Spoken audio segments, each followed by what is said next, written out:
the Successful Mind Podcast.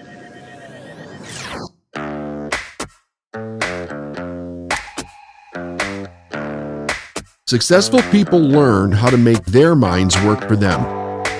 I'm David Nagel, and this is the Successful Mind Podcast.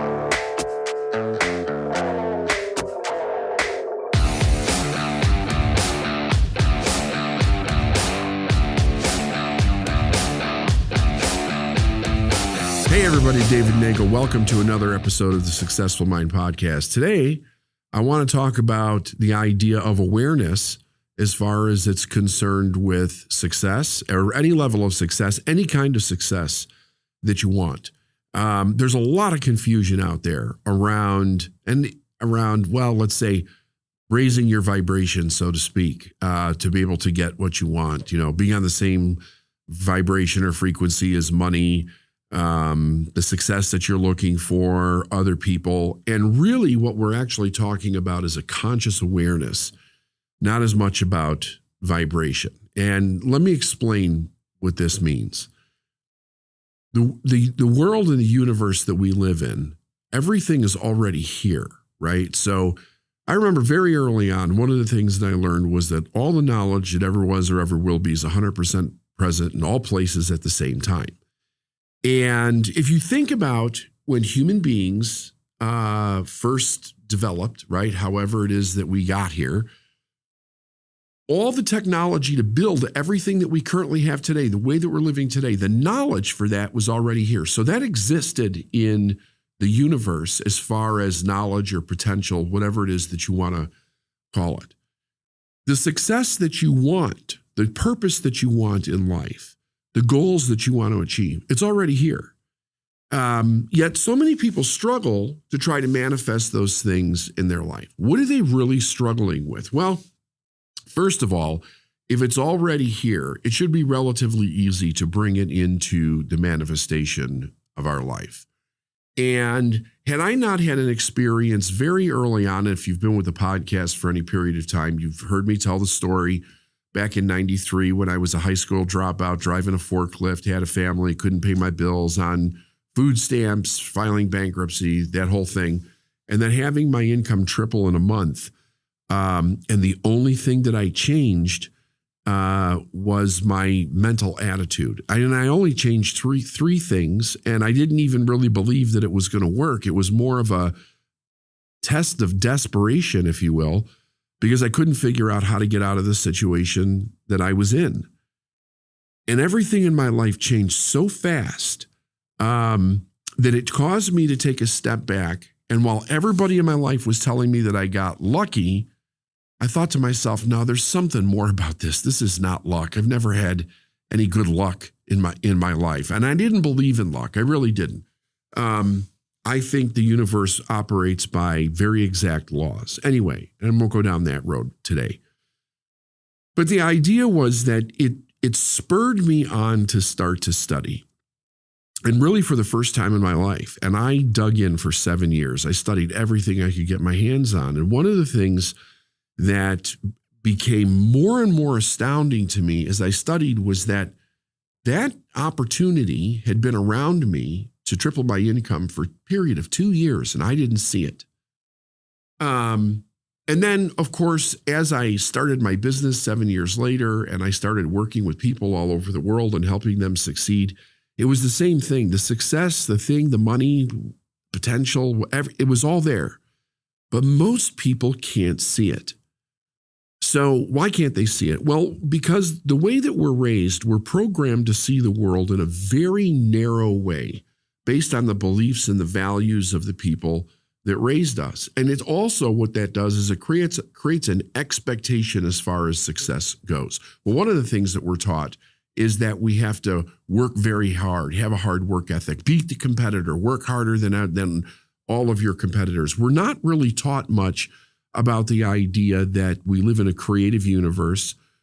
Our intellect is made up of creative factors, and that really what we do is we manifest our reality in our life. So if we can change our internal reality, we can begin to see things that are right in front of us, opportunities, abilities, money, resources that we would have never experienced before when we think that they're not in front of us, when we think that we have to work hard and long and sacrifice greatly in order to get the things that we actually want in life. Now, I know to some people, this sounds like the craziest thing. Maybe it sounds esoteric or way off in the spiritual woo-woo or whatever. And of course, I did too when I first started to learn about it. But the idea is that actually, if we would just open our eyes a little bit wider than what we currently see, the facts of it are extremely undeniable. I mean, where did all the stuff come from that we now have that a few hundred years or a few thousand years ago we didn't have as far as technology goes? How did our awareness shift around that? Well, let's not get into how that it shifted, but just for today, it shifted. I mean, we've got things and can do things that our ancestors would have thought was just pure magic, and actually not that long ago in the grand scheme of things. But then I came across the universal laws, and basically there's 7 of them. And I'm not going to get into the depth of those laws today. If you want to really learn and spend some time with me on those laws, check out our Art of Success seminar. You can go to our website, lifeisnowinc.com, and it'll let you know when our next one is, and you can come to that seminar. We're currently doing them via Zoom for 3 days. It's going to be the most amazing educational and kind of coaching experiences that you'll ever get in life, because it'll change you so fast that you won't believe the results that you're getting in a short period of time also. But I go way deep. I spend an entire day on the laws and how to apply the laws to your life. But let's just talk about the laws for a second, okay? There's basically 7 laws. And like cause and effect, perpetual transmutation of energy, the law of polarity, the law of rhythm, the law of gender, right? What are these laws for, right? Because they're laws. And we find them both in the spiritual side of study. Like if you go back and you study the major religions around the world, they're all in there. We also find all these laws in science. They're the fundamental laws of how we kind of go through our experience in the world. And people have been talking about them for the longest time. Now, when I first got involved in this over 30 years ago, there wasn't, like, you'd be hard pressed to find anybody that ever heard about the universal laws. You had to search hard and wide for somebody that knew it and knew it well enough that they could actually teach it to somebody. But here's what they are, because you could look them up on the internet today in 5 seconds, right? And it'll show you what they are and various different versions of them, so to speak. But here's what they are. They're ways to use our mind and direct our thinking so that we can not only begin to think and see what we couldn't see before, but experience what we couldn't experience before, because it wasn't in the reality of the way that we were actually living. In other words, if you're raised that it's very difficult to make money and it takes a long time to make money and you have to work really hard and you have to kind of go through a graduation process of skill set and people giving you permission and accepting you and then struggling with your own self-worth, it can take a lifetime to try to get to any decent amount of money that you would really like to be able to live your life the way that you want. And at the same time, almost in the twinkling of an eye, you can go straight to that amount if you change your awareness around it. And by changing your awareness, I mean changing the way that you think about what it is that you're experiencing. Now, I'll give you one of my favorite laws, and I'll just talk about that for a minute. It's the law of polarity. The law of polarity states that everything in the universe, both physical and non-physical, has an equal and opposite side to it, right? It has a right and a left, an up and a down, an in and an out, both physical and non-physical things. Now, when we're talking about what we're experiencing in life, if you're experiencing something that's hard, the opposite side of it is easy. If you say, I don't have something, at the same time, you must already have it. Just by the sheer acknowledgement of the awareness that you don't have it. The opposite side of it is that you do. If you say it's not there, it must also be there at the same time because both sides of opposites are connected in the middle, meaning that they're not detached from each other. I'll give you, for instance, very often we think poverty and wealth are two totally separate things, but they're actually not. They're two sides of the same thing, of an idea. And the idea is, in the idea of poverty and wealth, we're generally talking about money, maybe resources, but the idea is that there's an abundance of those things. If you believe you don't have enough, if you're looking at your physical world, your reality, and you see that there's not much there, that's the reality that you have. So you won't see where there's a lot of it and actually it being really close to you because you don't have the awareness to see it. You'll only be focused on what you don't have. Now, I've been helping people build businesses for 25 years, and one of the biggest problems they have is where the client's going to come from, where the lead's going to come from. They get overly focused on all the different things that they're doing, but they never change their internal expectation of what's already here. So while they're working really hard in one direction, their mind is going, but it's not here, and it's going to take a long time, and it's very difficult, and this is completely risky, and I don't know if I'll actually get there, and am I good enough? They go down this whole road. Now, where did that road come from? Well, it's the way that they were raised. It's what they heard about life over and over and over again. Now, you might think to yourself, well, come on. I mean, doesn't everybody believe that? No, they don't. They really don't. It's just that when you look at successful people, we very often attached meanings or judgments to their success that have nothing to do with the truth. And even they may believe them to some degree. But the truth is that whatever meaning or judgment you attach to them from a place of what you don't have, like, oh, this person's lucky, or they're super talented, or they knew people, or they had to have money to get there, and on and on and on and on, it will be all the verifications of why you can't. So you're still coming from the same perception that what you want is very difficult to get, when in truth, it's right in front of you. So there's something called the law of desire, and that is both a spiritual and a physical law, meaning that inside of every living thing is something that's giving that life direction. In animals, we call it instinct. In human beings, we call it desire. Now, there's a difference between wishing and wanting and hoping and desire. Desire is attached deep inside of you, and it's something that you truly long for. You almost feel connected to it in a way that you can't actually explain. That is the internal part of ourselves, or the spiritual part of ourselves, trying to give our life direction. It's trying to say, go this way.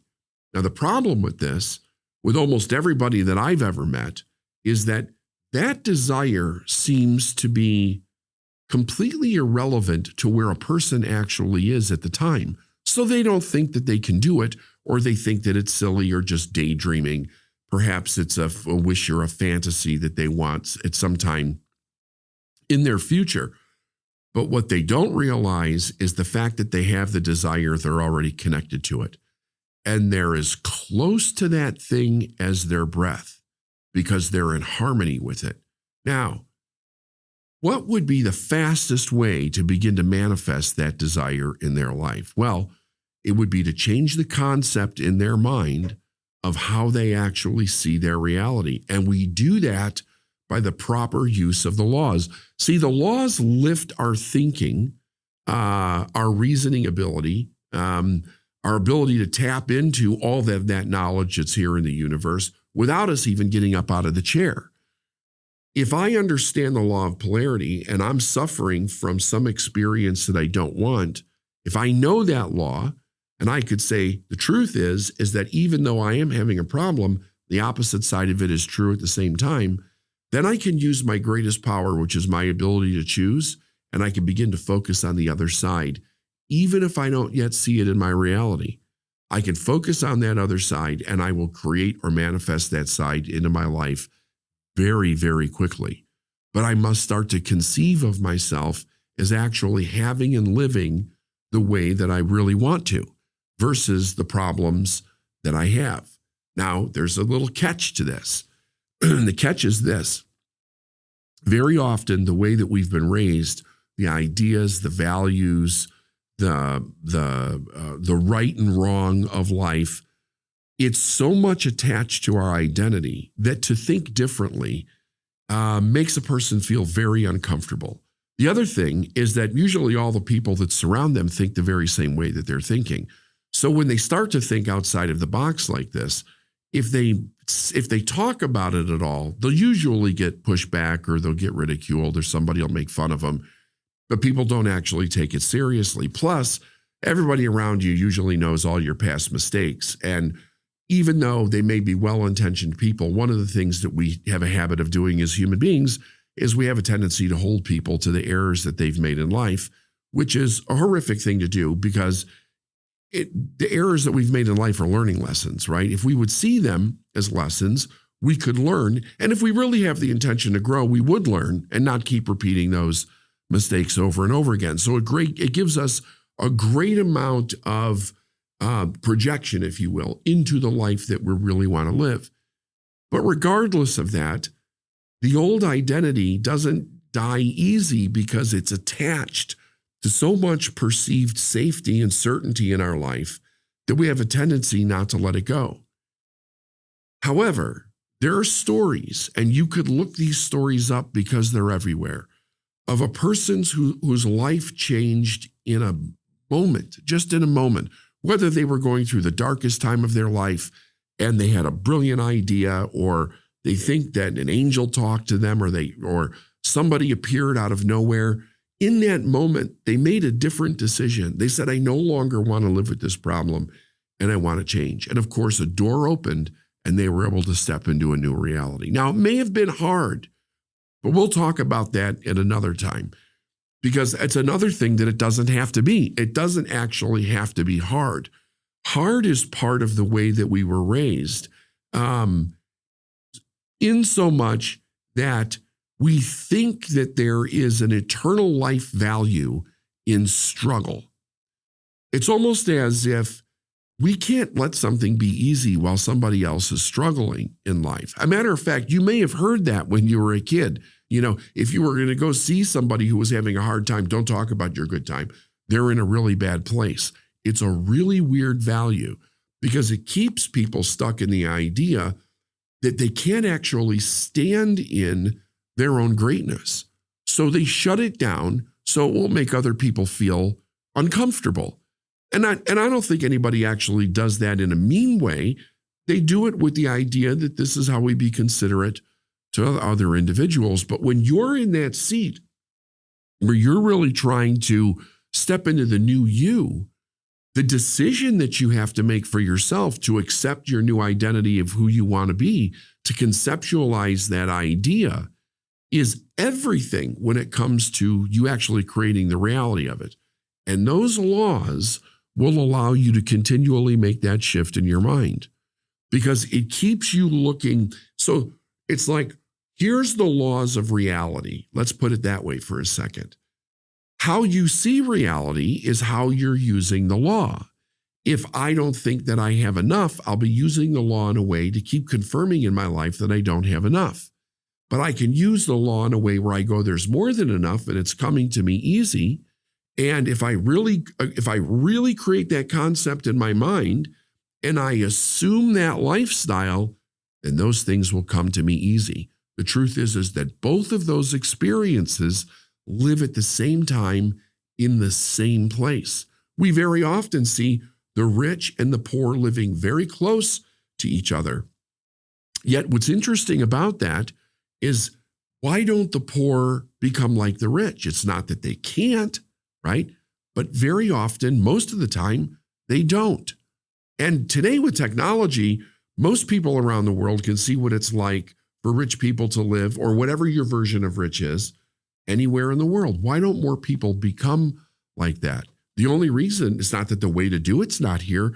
It's that their understanding of who they believe themselves to be is consistently blocking them from standing in the truth of just how great they are. I believe God created only great people. That's all that's here on this planet is great, wonderful people. Many people are misguided. Many people are stuck in beliefs and mindsets and values that don't serve them, that have been passed down from one generation to another because they never heard truth. Let this be just a little crack into the universe for yourself to hear the truth. You're listening to this or watching this for a reason. You're not here by accident. There's something that you're looking for. Follow it. Keep following it. And I hope to see you on the road in the future. Bye for now. All right.